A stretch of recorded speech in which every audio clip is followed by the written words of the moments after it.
going to go ahead and start off with something quick and short. We'll go with, you know, if Spider-Man had been bitten by a radioactive dung beetle, I feel like he would have cleaned up a lot more. That's called written for the crowd. All right, so a lot of my childhood has been ruined thanks to Pornhub. And not just because we can't say them. Nah, I came across a parody. Who remembers DuckTales? Yeah. Woo-hoo! Woohoo. Well, I came across one called Cucktales, and those are now the first two words these people have just heard. Starring Splooge McDuck. No. And his nephews Ooey Gooey and Louie, which I thought was kind of strange. They kept the third one the same. And the theme song, I will apologize in advance, is just as catchy as the original. Without further ado, life is like a nightmare here in my room. Dishes, mistress, boyfriends, it's a cuck blur. Might beg for mercy, but she'll just ignore me. Cucktales, boo-hoo. Every day I'm out here taking cucktales, boo-hoo. Tales of staring so sad and blue, no fucktales, boo-hoo. Not alpha tales, not manly tales, no cucktales, boo-hoo. And their stern silence proves to me that the extra 27 seconds for that song do not need to exist. And do not worry, it doesn't actually exist. I made the entire thing up, but you gotta blame somebody because Disney will hunt you down. So you all familiar with Ursula the Sea Witch from The Little Mermaid? One approval clap. Well, she's half octopus. What if she actually had an octopus's mouth? Where the mouth should be. You know, that sea bitch would have a beak. I'm talking Boba Fett being digested by the Sarlacc pit for 1,000 years. Fucking beak, just. Like the main reason she'd get banned from parties, just showing up to uninvited, sliding across odors like an insane Roomba with tits being like, tapas? My favorite. She slides into the punch bowl, marinating that shit, being like, oh, I'm getting hints of vanilla, oak, and a whole lot of shellfish. Yeah, I'd ban her too. Also, it's just a little frog. Yeah, the real one, hard to play, and the child's version, all more appropriate. So I'm actually kind of excited for the Harry Potter remake, because that means HBO is going to finally be able to go, no, actually, it gets worse. It's going to be able to go into the backstories of lesser known characters like my favorite, Hagrid's dad. You see, Hagrid is half human and half giant, which means that man hooked up with a 25-foot tall woman and lived. He's just staring at the world's tallest vagina being like, I'm going to find a way to make that work. In one piece it works. With a big enough thumb. Gotcha, Luffy. I do have some theories. Like maybe you just dove in head first like a salmon at the end of its life cycle. Or since it's the wizarding world and magic exists for them, perhaps it's a little known fact that the giant's vagina is on the bottom of the foot, called the vaginicle. And he just latched down like a koala. Well, bam! Gave himself some athlete's foot. And my personal favorite, just took out his wand using that old enlargement charm known as Ejacleosaur. Gave himself a massive hog that started hawking his meat around town like a Diagon Alley vendor. Giant dick hair, magically enhanced, taking on all challengers. And that's when from behind him you just hear, I'll do it. I just imagine this giant Danny DeVito with tits just being like, fee, fi, fo, duck. I smell a wizard, I'd love to fuck. Thereby making Hagrid's dad the greatest of all short kings. Some people are excited to be turning into vampires. but they don't really think about the age you are when you get bitten. Because according to some lore, and a lot of liberties I'm going to take with the backstory, you get bitten, that's what you're stuck at. Does anybody imagine being super old and then turning into a vampire? I'm like 100 years old, everything leaks, everything hurts, and then you start living forever. You wouldn't just have a coffin. You'd have a Tempur-Pedic coffin with a sleep number 4,462. It's air-cooled, it's got a massage function, catheter attached. And you don't even have functional teeth. You're a vampire with dentures. People just play keep away with their teeth. Ha-ha, Dracula, got no teeth. You're just jumping at them. Ah, come on, I'm tired of smashed rat soup every night. And the worst part, the worst one, is when you go to transform into a bat, but you forget that you're massive vampire balls. So you're just flying around like a glorified game of Flappy Bird, just squeak, squeak, squeak. Ah! Can't even fly in a straight line. One's bigger than the other, so you're falling in circles. You get wrapped around a lamppost, just dangling like a sad grandfather clock. Just, someone get me down from here. Another Just a little too Jewish in that one. And that's when he shows up. Your nemesis, Van Balsing, the vampire taint hunter. And he just walks over, grabs you by your balls, being like, all right, Dracula, you forgot to talk this. It'd be terrible to be a old vampire, wouldn't it? Let's go down our list. So, let's go with leaving some hang time for the crowd to digest that one. So, who all's familiar with Danny Trejo or Machete? Yes. Wonderful. I wonder what it's like when a blind person meets Danny Trejo for the first time. You know how when they meet you, they touch your face and see what you look like? I feel like when a blind guy meets Danny Trejo, he feels like he just discovered Pirate's Gold.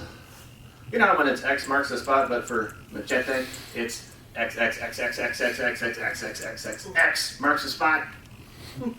Or, Danny Trejo, this is going to be a bit of a roast. He deserves it. Earned his career with that way. So if a blind person were to read Danny Trejo's face, it's so bumpy. How bumpy is it? Thank you, proud participation, everyone. He would instantly learn Spanish. And have the entire Machete trilogy memorized. He is also the one celebrity you definitely know never went to a Diddy party. Or maybe that's why they only had 1,000 bottles left. I'm not saying I have anything against the world's manliest Mexican. I just can't stand his skincare routine. I still give him a kiss. Mind you, I'd be mid-smooch being like, get this man some Clinique and a belt sander. And even afterwards, I need about 5 tubes of chapstick to keep myself from bleeding out. All right, now for some adult material. Parenting gets about 100 times harder. The moment your children discover masturbation, there's your 18-plus right there. So, but for my dad, it got about 1,000 times more difficult when I found Mom's toys. That's right, strap in and strap on, children. We're in our adult portion of the show. I just remember one day breaking into my parents' bedroom. They were gone, their mistake. I was just looking for money. And I went straight to their closet and saw on the top shelf this giant paper bag, which I was convinced was just full of cold, hard cash. It was full of cold, hard things, not cash. I yanked on the bag, and raining down upon my head was 8-foot-long 1980s hard rubber dildos bouncing off the top of my head. Which probably explains where the inspiration came from, because I was like, oh, I can use one of those. And I did, but I used it wrong. And you can use it wrong, if it's old enough. I mean, it sounds a little corrugated. I did not have sex with a moldy SpongeBob SquarePants dildo, even though the plenty of holes gave you all sorts of options. No, I just took that thing in the bathroom, pissed in God's face for roughly 30 seconds, and then put it right back where I found it. Because, you know, teenage boys don't think about where the cum goes until it's time to move. And that's when Dad came home. Thankfully, Dad came home first, because I don't want to have that conversation with my mother. She still doesn't know. She just knows, Dad threw those away for some reason. And as soon as he gets to the bedroom, that smell hits his face. There's a lot of things that smell like that. I just picture him like as a decanter, just being like, this isn't a Richard's Brew. There's significantly less pineapple. Sorry. So at that point now he has to have a conversation with his son that no father ever thinks they're going to have, and for those of you who don't have children, good luck. He comes to my room, pokes his head around the corner, being like, son, when you make a mess, which is like the most G-rated thing you can think of, clean up after yourself. And he tries to walk away.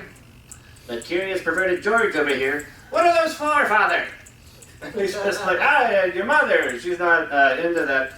I'm going to leave now. And he just walks away. And you think that would be enough to stop me from going right back the next day. They left me home alone again, their fault. I'm very curious. Walk right into the room. I know where I'm going. I'm going straight to the closet, look at the top shelf, and realize, oh, they took my treasure. And replaced it with a picture of a very disappointed Jesus, just pointing at me, thou shalt not cometh. Alrighty. This is such a relevant thing. The kakapo, for those who don't know, is a rare flightless bird from New Zealand, also known as the world's fattest parrot. I think it got the name from having too much junk in the trunk just weighing itself down, but no, it has wings. It just can't get off the ground. And the mating ritual of the legendary kakapo takes about 100 days, once every 3 or 4 years, where the male will sit in a hole that he dug, screaming, making this noise every night. Fuck me. And when that doesn't work, which is most of the time, the kakapo humps a rock. This next bit of material is my impression of the kakapo on day 101. Well, that shit didn't fucking work. Oh, but hey, little piece of granite. Oh, you little amethyst, I'm gonna get you. I love the way you sit around. I love the way you got all the right angles at all the right angles. I'm about to buff you out. Woo! So, that's what I like to call the impression of my actual teenage spirit animal, the kakapo. By the time I finally got laid, I had dug a 30-foot well and got divorced from 5 rocks. Pet rocks. Which is kind of hard to do. You know how they used to use makeup or test for makeup on animals like on rats? There's got to be one rat that had everything tested on her. Like 4 out of 5 dentists secretly want to fuck rats.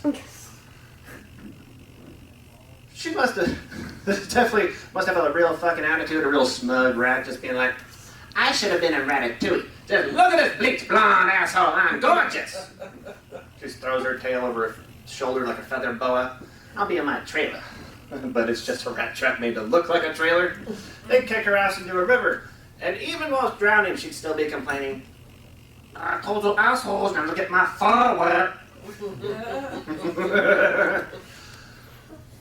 It's one hot rat. I might have, I would be tempted to restart the plague if she could get me a part in Ratatouille too. Mind you, knowing that bitch, instead of my top hair of my head, she'd be pulling on ass hairs making me move. Just being like, sear that steak. I'm sorry, mistress. But you can make anybody move just pulling on one little ass hair. Just watch them scoot. So I am dating. Despite everything I've been saying tonight. I'm dating a black woman. Woo! From Brazil. Hell yes! There is proof that there is hope for all of us. Yes, Lord! Because I like my women the way I like my Arabica mix. Black, Brazilian, sometimes a little bitter, but I have to get the sugar and cream. So the other day, I'm just trying to make her laugh, just sending her jokes via text message. And every time I'd send one in, she just sends back KKK. Which I thought was a bit weird, because I'm like, baby, do you know what that is? And she goes, oh, I'm sorry, I was just speaking Portuguese. I'm like, oh, thank you for clarifying. It's a little different in America. Yeah, it turns out in Brazil, they don't say LOL, ha ha ha. They text KKK, which they abbreviate as KKK. So I was in a very precarious situation where I, as a white man, had to explain the Ku Klux Klan to a black woman. And here's the best way I went with it. First off, baby, they really like dressing like spooky ghosts. And she goes, oh, like Carnival. No. Not like Carnival. Then I tried going, they really like wooden crosses. And she goes, like Jesus. No. Maybe the fire and brimstone is a good connection, but no. I finally just kind of gave up and like, all right, baby, they are super, they just hate black people. It's a bunch of white people. And she goes, oh, like your grandmother. Yes! Like my grandmother. All right, now that we've earned the black vote. I've never said that. I figured out where black man confidence comes from. It's not the massive dick, like so many of y'all do assume. It's the rap. You see, rap is just a bunch of positive affirmations disguised as felony threats. Turns out just telling yourself, I get all the money, I get all the bitches, 3 birthday wishes. That's just great for your mental health. What I'm trying to say is rap lyrics are vision boards you can twerk to. Unfortunately, you can't just manifest with any rap lyric. I found that out the hard way. I tried to manifest with ludicrous. Ludo! Exactly. Now you'll child support. In area codes 214-512-9713. Then I tried to manifest with Cardi B. Now I share a bed with 3 strong black men, and I'm the little spoon. And I even tried to manifest with Notorious B.I.G. Now I got diabetes. And then Diddy fucked me and had me killed to keep me quiet. You know. And this is the one that will split the crowd. Intolerant people do not have a superhero. Which is why I invented Intolerant Man. You see, Intolerant Man has the power to fly to other countries and demand they speak English. No!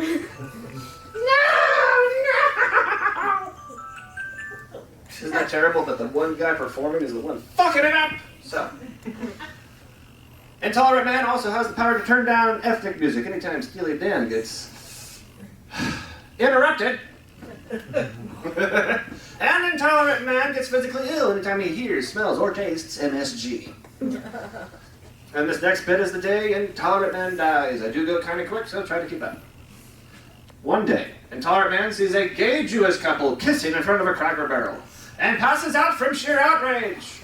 Then he wakes up into the future, where everyone is ethnically ambiguous. No categories, just humans. So he panics, runs to a nearby mall, screaming, "Where are my people?" And this mixed-race toddler just looks up going, "Sir, have you tried ayahuasca?" He panics, runs to the bathroom. He's staring himself in the mirror. He's crying, he's shaking. And looking back at him is Kanye West. He slaps his face. It's still Kanye. He touches his hair. It's different. He opens his pants. The one-eyed purple monster. Then he screams to the heavens, "My white soul! It's leaving my body!" And this mayonnaise-colored soul rises up from the chest of Intolerant Man, moaning as it ascends, as one final tragic tear rolls down his face, in the shape of a Confederate flag. You see, Intolerant Man would become the one thing he hated most, being successful and black. How are we doing for time? Whenever you have 4 more minutes for statistics. Hell yeah. How are we doing, everybody? We're going to check in a little bit. All right. So who all's been enjoying getting tattoos or just has maybe one? Woo! Woo! When you got your tattoo, was your artist able to figure out which head you masturbate more with? No, I just don't. Well, I'm sure that got the discount. Well, I remember getting this back piece of The Legend of Zelda. That's right, I bleed green. Shoulder blade to shoulder blade. Definitely hurt. You're not allowed to punch the artist if it fucking hurts. But he's just hovering over me. I'm laying down on the table and he's just like, "I'm going to need a second opinion." I could have told you. I write with my right. And now he's just 2 guys hovering over me, just sounding like 2 NASA engineers trying to land the rover on my asshole. If we go 3 degrees left and make it 10% bigger on the right, eventually it'll look symmetrical. And that's when the guy next to me pops up like a wise old stoner being like, dude, you're supposed to swap hands. And they're all laughing. I'm just praying ink hits a vein. Just being like, this is horrible. I didn't even try playing it off. No, this was Tylenol. And Mom was pregnant with me. And then fucking, he just goes, no, dude, that was Pornhub. All right, I believe that is all my time for tonight. Thank you so much for coming out to our show. One more time for all the comedians we've seen for tonight. Thank you so much. I'm Chris Aggiecon. We do have a lovely board of our Instagrams that may or may not work. If you do wish to follow any of us on our social media, the tags are correct, but the QR code and a little bit of an elephant in the room. I did use AI to make the posters for us, which is why I look like I have cancer. So, thank you all so much for coming.